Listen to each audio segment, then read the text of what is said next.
सोचते कि मोदी जी महिलाओं के बारे में ज़्यादा सोचते हैं, और जो बिल पास किए थे महिलाओं को लेके ही पास हुई है। हम लोग बहुत खुश हैं कि हम लोग को भी आगे जाने में मौका मिलेगा, विधानसभा टिकट मिलेगी।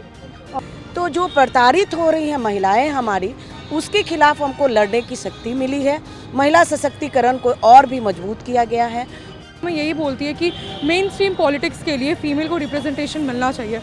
अब ये जेंडर डिवाइड या डिस्क्रिमिनेशन इनइक्वालिटी की बात नहीं है, बट क्योंकि ये एज ओल्ड ट्रेडिशन है कि महिलाओं को दबाया गया है। ज़मीन से जुड़कर अपने परिवार समाज को साथ में लेके अपने देश और राष्ट्र के लिए जो करना चाहते हैं वो स्वतंत्र रूप से कर पाएंगे। संसद में महिला आरक्षण बिल पेश हो रहा है, क्या चाहती हैं और क्या कहना चाहती हैं?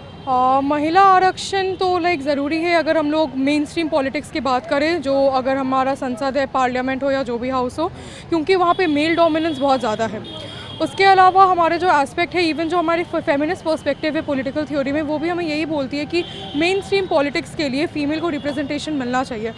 अब ये जेंडर डिवाइड या डिस्क्रिमिनेशन इनइक्वालिटी की बात नहीं है, बट क्योंकि ये एज ओल्ड ट्रेडिशन है कि महिलाओं को दबाया गया है और इसीलिए फीमेल रिप्रेजेंटेशन नहीं है। आप कहीं भी देख सकते हैं इवन टॉप पोजीशन में जो मिनिस्ट्री है रेलवे की हो गया या इकोनॉमी की, पहले थी हमारी निर्मला सीतारमण, फिर सुषमा स्वराज, वो लोग एकदम रेवोल्यूशनरी लीडर्स थी। उनके मिनिस्ट्री जब उन्होंने होल्ड की थी उस समय हमारे कंट्री में बहुत प्रोग्रेस हुआ था। तो वैसे रेवोल्यूशनरी लीडर्स की हमें ज़रूरत है और इसीलिए महिलाओं को तो आरक्षण मिलना ही चाहिए। हाँ बिल्कुल, रिजर्वेशन तो होना ही चाहिए क्योंकि वुमेंस का ज़रूरी है आगे बढ़ना। और जैसे कि डोमिनेटिंग सोसाइटी है तो वुमेंस को भी थोड़ा सा इक्वालिटी मिलना चाहिए। जैसा कि इक्वालिटी के लिए देश बहुत कुछ किया है, लेकिन हाँ अगर आज आरक्षण के लिए है तो हाँ मिलना चाहिए, बिल्कुल मिलना चाहिए। देखिए, आज सबसे पहले जो भारतीय जनता पार्टी की सरकार है और माननीय प्रधानमंत्री मोदी जी, जिन्होंने महिलाओं के लिए हमेशा से अच्छा सोचा है, जब से सरकार आई है तब से माननीय प्रधानमंत्री जी महिला की उन्नति, महिला का विकास, महिला का शोषण कैसे ख़त्म हो, इन सब पर उन्होंने बराबर विचार किया है। इसी का नतीजा है कि आज आप देखेंगे पूरे देश की, पूरे बिहार की महिला माननीय नरेंद्र मोदी जी के साथ है। तो आज ये जो बिल आया है, ये लंबी लड़ाई चल रही थी महिलाओं की और इसको तो बहुत पहले हो जाना चाहिए, लेकिन आज हमें गर्व है कि एक ऐसा नेता देश में खड़ा हुआ है जो महिलाओं के हित के लिए इतने मजबूती से, ताकत से और इतने उनके अंदर जो भावना है हमारी बहनों के प्रति, उन्होंने इसको जाहिर किया और इतनी मजबूती जो आज तक किसी ने साहस नहीं किया कि महिला बिल कहते तो सब लोग थे कि महिला बिल लाएंगे, लेकिन जो ये लंबी लड़ाई चल रही थी हम बहनों की, आज हम सब का ये लड़ाई हम सब की सार्थक हुई है और हम सब माननीय प्रधानमंत्री जी को कोटि कोटि धन्यवाद देते हैं। भारतीय जनता पार्टी के सरकार को भी कोटि कोटि बधाई देते हैं कि अब महिलाएं विधानसभा, लोकसभा, राज्यसभा, विधान परिषद में भी खड़ी होंगी और देश के सभी महिलाओं की बात आज विधानसभा और लोकसभा में रखने का काम करेगी, ताकि महिलाओं का विकास हो सके, महिलाओं का शोषण बंद हो सके, महिलाओं का अत्याचार बंद हो सके। तो गर्व है हमें कि हमें अपने बहनों की बात रखने के लिए मोदी जी ने हमें अधिकार देने का काम किया है और निश्चित हमें विश्वास है कि महिलाओं के प्रति जो उनकी भावना है उसको सदन में ज़रूर बहुमत से पास किया जाएगा। इसलिए मैं पुनः मोदी जी को बहुत बहुत धन्यवाद देती हूँ। संसद में पेश हुआ, क्या सोचती हैं महिलाएं? बहुत अच्छा लग रहा है क्योंकि महिला का आरक्षण मिला है। पहले हम लोग को नहीं मिलता था कुछ भी। मेहनत महिलाएं करती थी, अपना मतलब क्षेत्र में भी जाती थी, घर घर घूमती थी, मोदी जी का सारी योजना भी बताती थी, लेकिन कुछ हम लोग को ज़्यादा कुछ मिलता नहीं था। अब आरक्षण मिल गया तो हम लोग को आशा है कि हम लोग भी आगे बढ़ेंगे।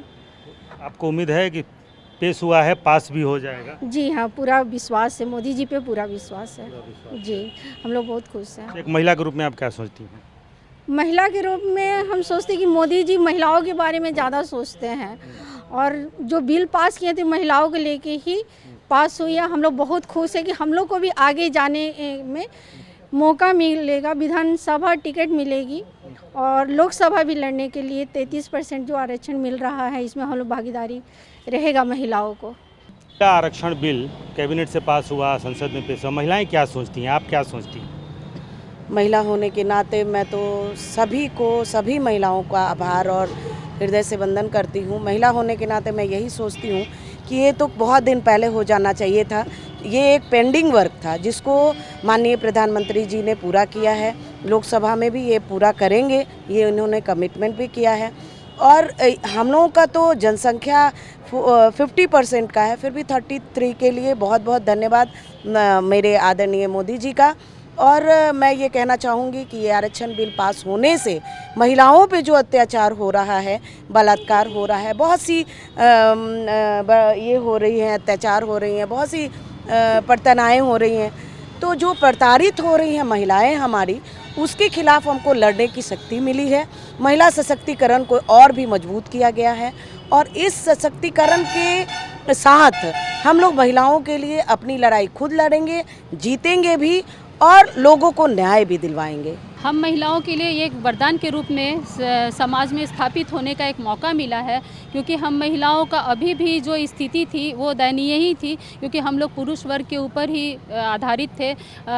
जो अभी प्रधानमंत्री योजना के अंतर्गत महिलाओं के लिए जो भी योजनाएं आई थी, जो हमारे नाम का शौचालय हुआ, आवास योजना के अंतर्गत हमें घर मिला, कोई ये नहीं बोल सकता था तुम मेरे घर से निकल जाओ। आज भी पढ़ी लिखी महिलाएँ शोषण का शिकार हो रही थी। तो ये आरक्षण बहुत ही वरदान के रूप में हमें मिला है, क्योंकि हम लोग महिलाओं के लिए आवाज़ उठाते हैं और हम महिलाएं आपस में ही एकजुट होकर, क्योंकि सास ननद की जो झगड़ा होती है हमारी आम जीवन में, ननद भौजाई का होता है, तो वो उसमें बहुत ही सहायक होगा। क्योंकि जब मुझे कानून का सहारा मिलेगा, जब इस तरीके से हम समाज में स्थापित होंगे, तो हमारी बहू बेटियाँ जो घर की हैं, हम लोग जो भी हैं, समाज सेवा भी अगर करना चाहते हैं तो हम लोग मिल के करेंगे। और राजनीतिक में या समाज में जो भी स्थापित होना चाहते हैं हम लोग, तो ये आरक्षण से क्या होगा कि मेरी एक पहचान बनेगी, क्योंकि महिलाओं के अपने नाम से एक पहचान बहुत ज़रूरी है और हम एक पहचान बनाने में बहुत कामयाब होने वाले हैं। और हाँ, किसी के ऊपर जो एक नारी सशक्तिकरण का जो एक दिया गया था हमें, वो एक साकार होता हुआ हमें दिखाई दे रहा है। हम ज़मीन से जुड़कर अपने परिवार समाज को साथ में लेके अपने देश और राष्ट्र के लिए जो करना चाहते हैं वो स्वतंत्र रूप से कर पाएंगे।